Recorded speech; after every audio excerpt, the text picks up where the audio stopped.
Hey, crafty friends, it's Andrea from Prairie Sky DIY, your Stampin' Up! Demonstrator in Manitoba, Canada. Welcome to my new feature, Scrap Attack.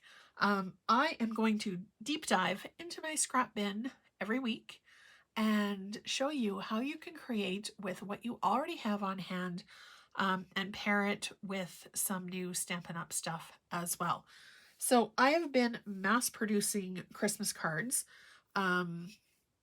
And I have a whole bunch of Christmas paper. So I've been cutting my pieces into 4 by 5 1/4 pieces for card fronts. So I've got a ton of little pieces left.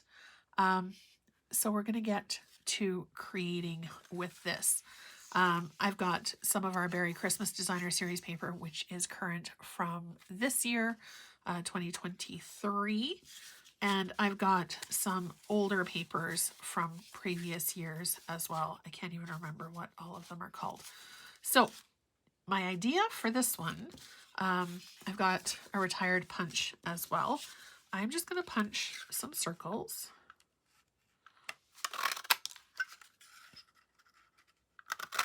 And if I don't use them all, they're definitely going to go back into my Scrap Attack pack.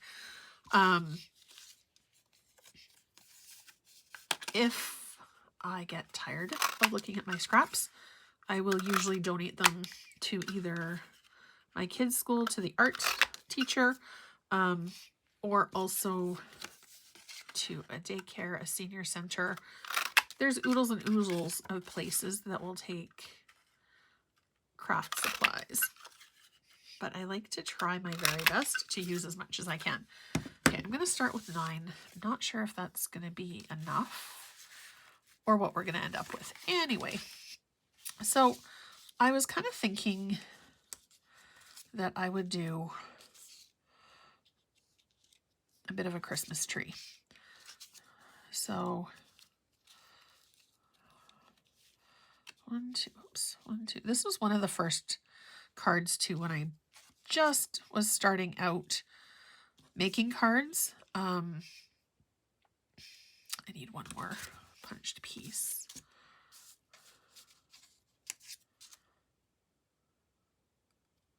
Sorry, I just saw another thing on my table that I could use, but I'm not going to use that. I'm just going to stick with the scraps that I pulled out of my bin. When I was just starting out and I didn't have very many supplies, but I had tons and tons of scraps, I created a Christmas tree with this, and I really loved how it turned out. Actually, we're going to go this way, this one, and then that one, I think. Okay, and to make it a little bit more something, I'm not sure what word is that I'm going to use, I'm going to do a dimensional on the back of each one.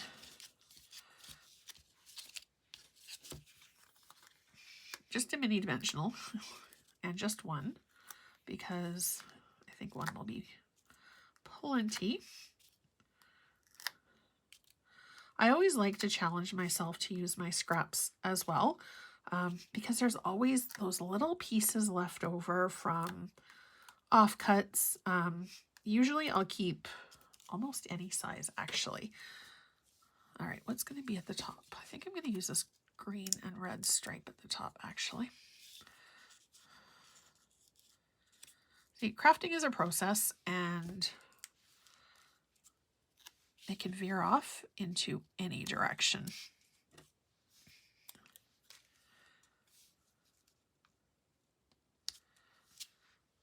Okay, then we're going to do this guy in the middle.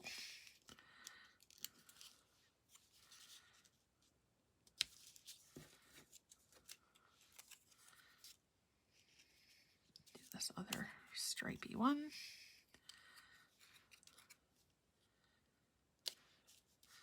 And you can even use really any kind of paper for this one. It doesn't have to be Christmas paper. Anything that you've got in your stash will work. I'm not going to put that one. Oops.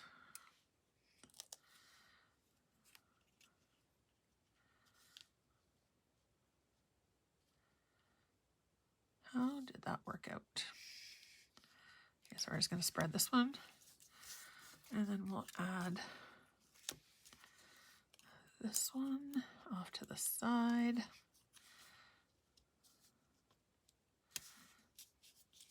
Oh, forgot to peel the back off that one.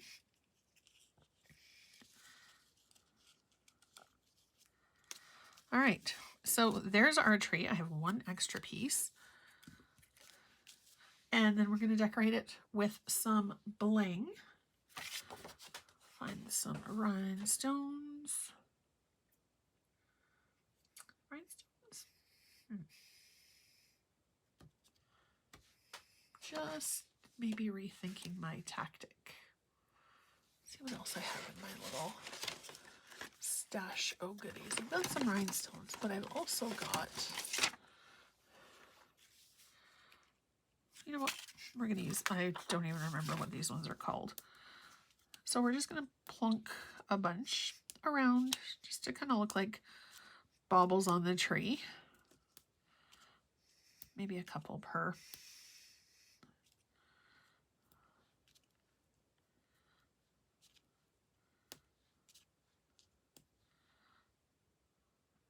Do one on that edge. There really is no rhyme or reason to the way that I'm putting these on. And then we'll do, not white. Okay, I just had a package of rhinestones that was open. Where did it go? Well, if you've been around my craft room for a hot second, you know that things go AWOL all the time. So we'll open up another package of rhinestones. I love rhinestones. I use them all the time. One of my favorite things to do with them is to color with blends so that it matches whatever color project. I don't like where that one's placed. Whatever color you've got going on, you can make it match. And apparently with this card, we cannot have too much bling. I'll do one there. Okay, I think that's probably enough bling for this one. So I've also got our paper here, the Berry Christmas. We're just going to quickly fussy cut. Excuse me. Quickly fussy cut presents out.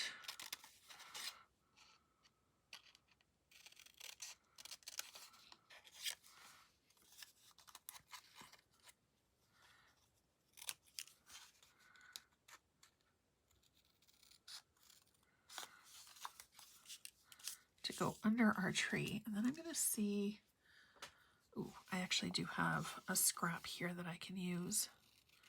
Needed something for the trunk. So I'm just going to do a quick little, I like odd numbers on my cards, so I'm going to see if I can get 5 gifts cut out. This is great too for those weird little side of the patterned paper pieces that look like they could be something, but you're not really sure what they can be, because you can tuck them into each other as well. I'm going to do the green one. So that's 4.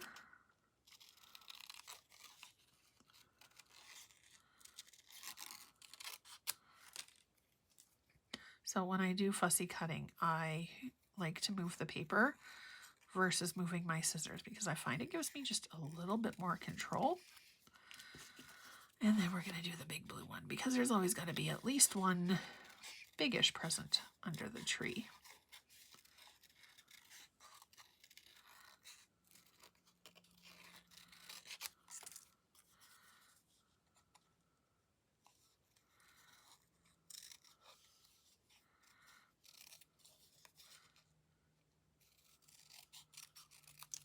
All right, and then we've got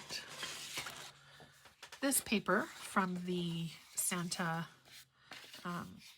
St. Nick paper pack, which was an online, or is still actually an online exclusive. So I'm just going to kind of cut a rectangle to make it trunk-ish shape. There's a lot of ish in my craft room. Perfect. I just wanted to make sure that the proportion was okay. And then we're going to do a couple of presents laying flat. And then the two bigger ones I'm going to kind of pop up a little bit on dimensionals. I didn't really take a close look at this paper, but I think we should be okay. Or paper tape, oh my gosh. I'll stick this one right there. Grab our dimensionals.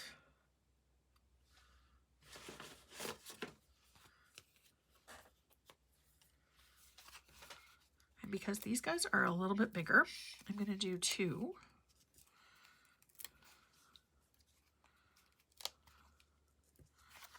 But because I also want them to pop up a little bit more, I'm going to stack.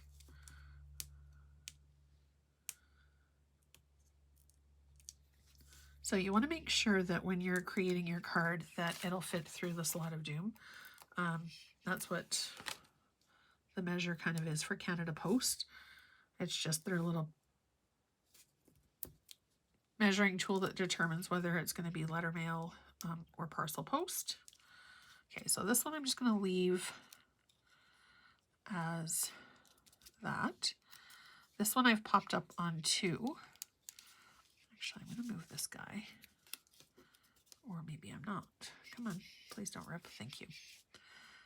I'm going to put this one over top of that. And then we're going to set this one on those 2. All right, so there is our card done. We're going to quickly add a sentiment with, very cute. Which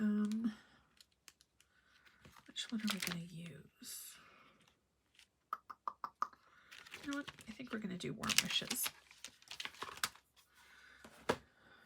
And can we do, we can do we want to do that though? Actually, no, we don't. We are going to grab a piece of something. Let's see, what's on the other side of this? No, that's too busy. All right, we are just going to grab another piece of cherry cobbler. That's real red.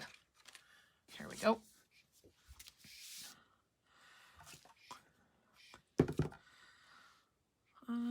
Stamp block. Memento ink.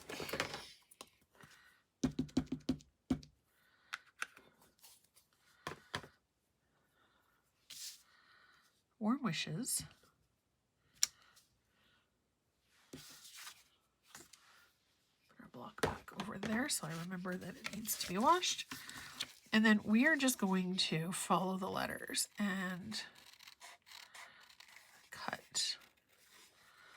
This is a great way of making your sentiments a little bit personalized too. I'm just going to give that a bit of a chop. It's easier to handle a smaller piece of paper than a larger one.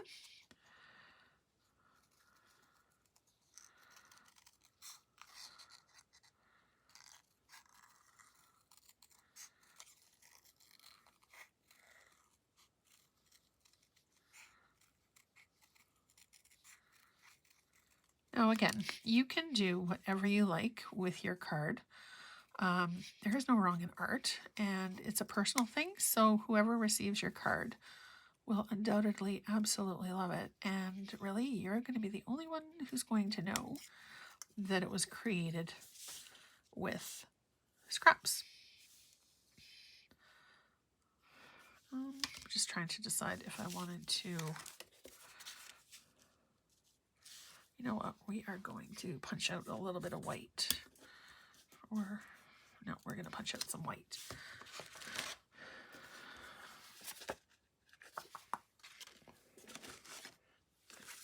There we go. Wanted to make sure I had basic white.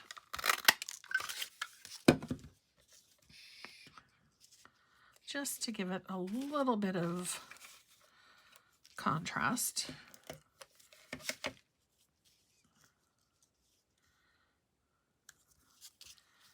Oh, see, scrap. It has some iridescent or enamel dot. Enamel, oh my gosh, what's it called? Enamel accents. Yeah, you know what? No, I don't like that. We're going to do it on white.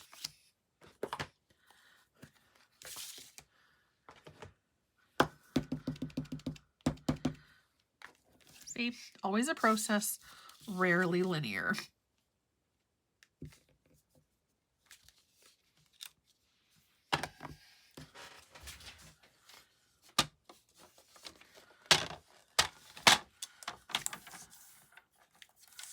Oops. So when you're cutting, as long as you don't see anything in the trimming line, you are going to be far enough away from your sentiment that it's not going to cut it. Okay, yeah, I like that better.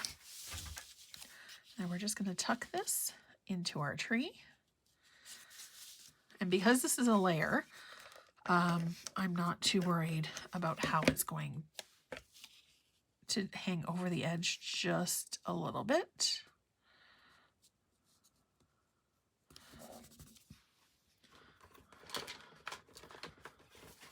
Grab our card base.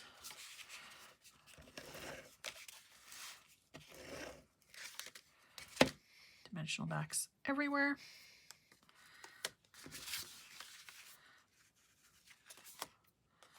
A little bit of dog hair for good measure. Oh my goodness.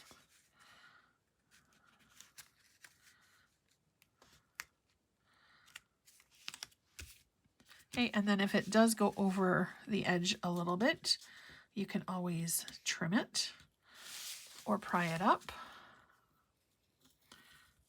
and reposition.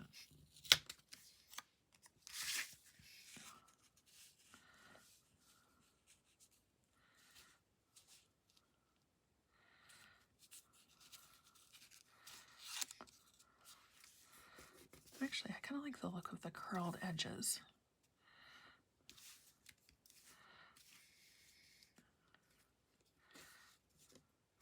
So there is our card. If you try this, I would absolutely love to see it. Pop on over to my Facebook group, which is linked below.